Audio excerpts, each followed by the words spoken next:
ابھی کراچی میں وہ کون سی جگہ تھی یار, وہ جو ایک بہت بڑی بلڈنگ کو گرایا, نسلا ٹاور, اس کے ساتھ بھی یہی ہوا. کتنے سال سے لوگ رہ رہے تھے وہاں پہ, اچھا خاصا ٹائم ہو گیا. اچھا وہاں اس کے اونر چونکہ میرے بیان میں بھی بیٹھتے ہیں, ان کے ریلیٹیوز لوگ ہیں, انہوں نے مجھے کہا کہ مفتی صاحب یہ بہت ظلم ہو رہا ہے کیونکہ اس ٹاور کے سارے ڈاکومنٹس مکمل ہیں. دیکھیں جب بھی کوئی بلڈر بلڈنگ تعمیل کرتا ہے نا تو لیگل کیے بغیر تو ممکن ہی نہیں. اتنی بڑی بڑی بلڈنگیں انلیگل جگہ پہ بن ہی نہیں سکتی ہیں.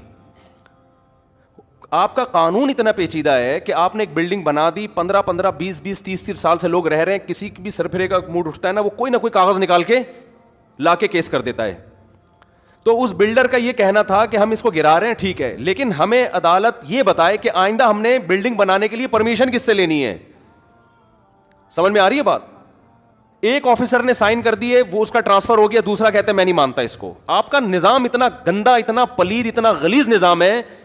اور اسلام آباد میں ایسے ہی کئی مسجدیں جو انلیگل بنی ہوئی تھی وہ لیگل ہو گئی ہیں. تو یہ اپنی ٹھڑک پوری کرنے کے ذریعے ہیں. 30 سال سے لوگ کسی آبادی میں رہ رہے ہیں, حکومت انلیگل قرار دے کے بلڈوزر پھیر دیتی ہے ان آبادیوں کے اوپر. بھائی جب یہ آپ اسی وقت کرتے ہیں نا یہ کام, اور جب آپ نے تاخیر کی ہے تو اب یہ اس بندے کا قصور نہیں ہے یا ان لوگوں کا قصور نہیں ہے جو اس بلڈنگ میں رہ رہے ہیں, یہ قصور کس کا ہے؟ گورنمنٹ کا. تو عدالت کو چاہیے گورنمنٹ کو جرمانہ ڈالے کہ اگر یہ بلڈنگ ہم گرا رہے ہیں تو جتنے کی ابھی اس کی جو مارکیٹ ویلیو ہے, تمام لوگوں کو اور بلڈر کو جو نقصان ہوا ہے گورنمنٹ پہلے پے کرے گی, اس کے بعد یہ بلڈنگ گرے گی.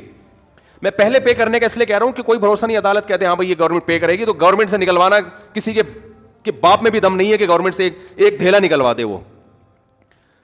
تو یہ اتنا کھلے عام ظلم ہو رہا ہے. آپ بتاؤ وہ جو نیسلا ٹاور تھا نا, وہ جب گرا ہے میں نے دیکھا ہے لوگوں کی چیخیں نکلتے ہوئے. کتنے لوگ یار, ایک 20 سال سے 15 سال سے لوگ عمارتوں میں رہ رہے ہوتے ہیں. کوئی ان کو آلٹرنیٹ اگر دیا بھی جاتا ہے تو کیا دیا جاتا ہے؟ ایک تو اس کا پروسیس اتنا پیچیدہ, پھر وہ چند ٹکڑے پکڑا کے وہ بیچارہ ریڈی بھی نہیں, ٹھیلا بھی نہیں خرید, گولے گھنٹے کی دکان نہیں کھول سکتا وہ اس سے. تو گورنمنٹ کو قیامت کے دن ان سب باتوں کا ہم تو کچھ نہیں کر سکتے, ہم تو احتجاج ہی کر سکتے ہیں. یا تو روڈ بلاک ہو رہا ہوتا خدا نہ خواستہ, کوئی مسئلہ ہو رہا ہوتا تو ہم خود منع کرتے بھائی ناجائز تجاوزات جو مسجد کے بھی ہو تو وہ بھی ختم ہونے چاہیے. بعض لوگ کرتے ہیں غلط جگہوں پہ مسجدیں بنا کے روڈ گھیر لیتے ہیں, جگہ گھیر لیتے ہیں, لیکن ایک پبلک کی جگہ ہے, پارک بھی پبلک کے لیے ہوتا ہے, تو مسجد بھی کس کے لیے؟ 99.9% تو وہاں مسلم ہے, اور اگر کوئی غیر مسلم بھی ہے میں قسم اٹھا کے کہہ سکتا ہوں اس کو بھی اعتراض نہیں ہوگا.